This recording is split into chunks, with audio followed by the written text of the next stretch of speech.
ஓம் சக்தி. சக்தியில் அனைவருக்கும் என்னுடைய அன்பான வணக்கம். சக்தியிலே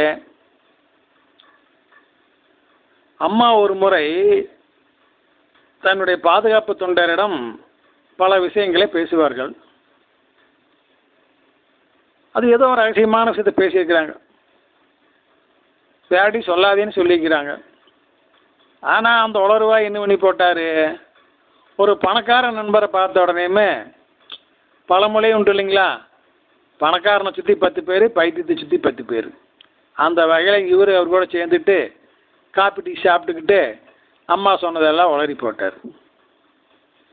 அப்புறம் மறுபடியும் அம்மாட்ட வரும்பொழுது அம்மா கோபத்தோடு அவரை பார்த்து கேட்டாங்களா, ஏண்டா பணக்காரன் பெருசா தெய்வ சக்தி பெருசா? நல்ல வேலை புத்தி இவருக்கு ஒழுங்காக வேலை செஞ்சுருக்குது. அம்மா தெய்வ சக்தி தானுங்கம்மா பெருசு அப்படின்னு சொன்னாராம். உடனே அம்மா அப்படின்னு திரும்பி போயிட்டாங்களாம். வேற ஒன்றும் திட்டல. அதே மாதிரி இன்னொரு முறைங்க ஒரு பக்தர் ஒழுக்கக்கேடாக நடந்து கொண்டார். அதை பற்றி அம்மா குறிப்பிடும் பொழுது சொன்னார்கள், பக்தி பெருசா ஒழுக்கம் பெருசா? யார் பதில் சொல்ல? அம்மாவே சொன்னாங்க, ஒழுக்கம்தான் பெருசு. பக்தியை காட்டிலும் ஒழுக்கம் பெருசு, ஒழுக்கம் பெரியது.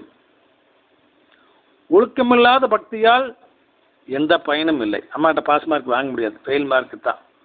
ஒழுக்கமில்லாத தொண்டால் எந்த பிரயோஜனமும் இல்லை. ஒழுக்கமில்லாத தர்மத்தாலும் ஒழுக்கமில்லாத தியானத்தாலும் எந்த நன்மையும் இல்லை. அதனால அஸ்திவாரம் ஒழுக்கம். ஒழுக்கத்தோடு கூடிய பக்தி, ஒழுக்கத்தோடு கூடிய தொண்டு, ஒழுக்கத்தோடு கூடிய தர்மம், ஒழுக்கத்தோடு கூடிய தியானம், இதைத்தாங்க அம்மா பெரிதும் விரும்புகிறாங்க.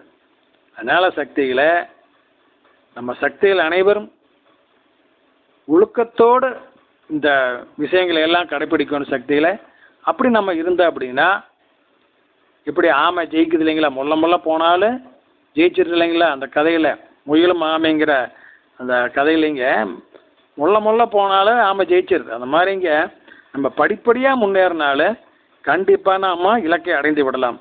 அதனால் எல்லோரும் பக்தர்கள், தொண்டர்கள், பொறுப்பாளர்கள், பொறுப்பில் உள்ளவர்கள் அனைவரும் ஒழுக்கத்தோடு அம்மாவை வணங்க வேண்டும் என கேட்டுக்கொள்கிற சக்திகளே.